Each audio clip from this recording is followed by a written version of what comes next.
brands are constantly trying to sell you all kinds of popcorn poppers and popcorn machines and special bowls so that you can make popcorn at home, supposedly so much easier. But I'm gonna show you a super easy way to make it at home with things that you probably already have in your kitchen. Let's get into it.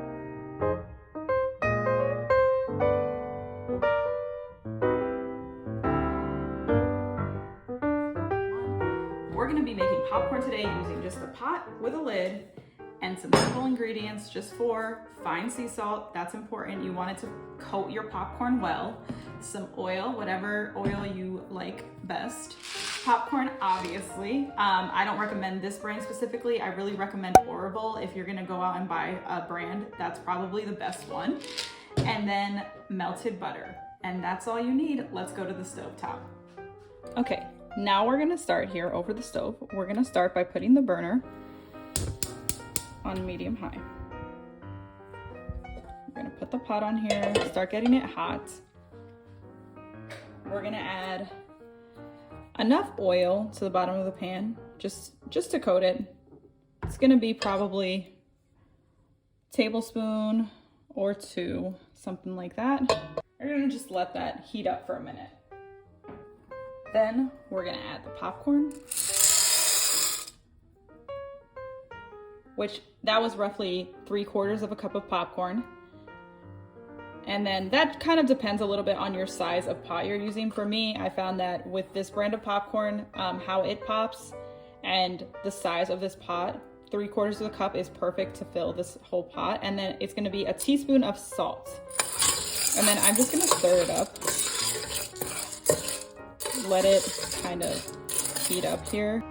I'm gonna turn the stove down just a bit lower to just about medium. Shake it around a little bit. It's not doing anything right now, obviously, but once it starts popping, we're gonna put the lid back on. As it's heating through, you kind of want to stir it every couple minutes. It should only take about maybe 5 minutes, probably less than 5 minutes till it starts popping. So just give it a couple stirs so that each popcorn is kind of getting hot. Okay, my first kernels are starting to pop, so I covered it right away because when those things pop out and hit you, it's freaking hot and it hurts. So you're just gonna want to cover it. As it starts popping more and more, you're gonna shake it around so that those popcorns that have popped rise to the top and the ones that are unpopped sink to the bottom. Okay, as soon as you start hearing it pop less, we're gonna turn it off. It also is really filling this pot. So I'm gonna take the lid off, kind of shake it around. I hear the pops diminish, like this time in between them start to slow down. So I'm just gonna turn it off.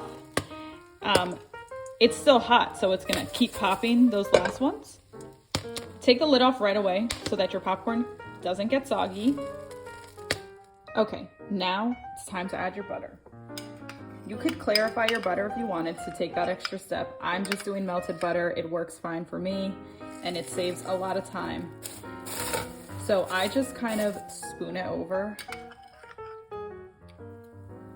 and mix it up as I go so that it gets all incorporated well into the popcorn.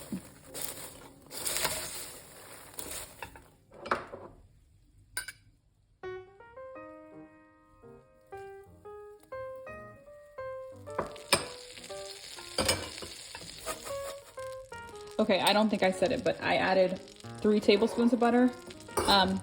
You know, it's to your preference. I found that 3 works pretty good for about 3/4 of a cup of popcorn. Once your popcorn is covered with butter, it is ready to serve and enjoy.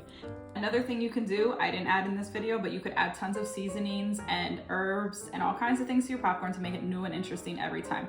I do suggest that if you're gonna add some other seasonings, you put them in the butter when you mix in the butter in that step, not in the oil, because if you put them in the oil, it could burn and that will really ruin your popcorn. So why waste the time? Another great topping I love to add to this is M&Ms or Buncha Crunch. You have to try that one. Great sweet and salty combo if you're into that.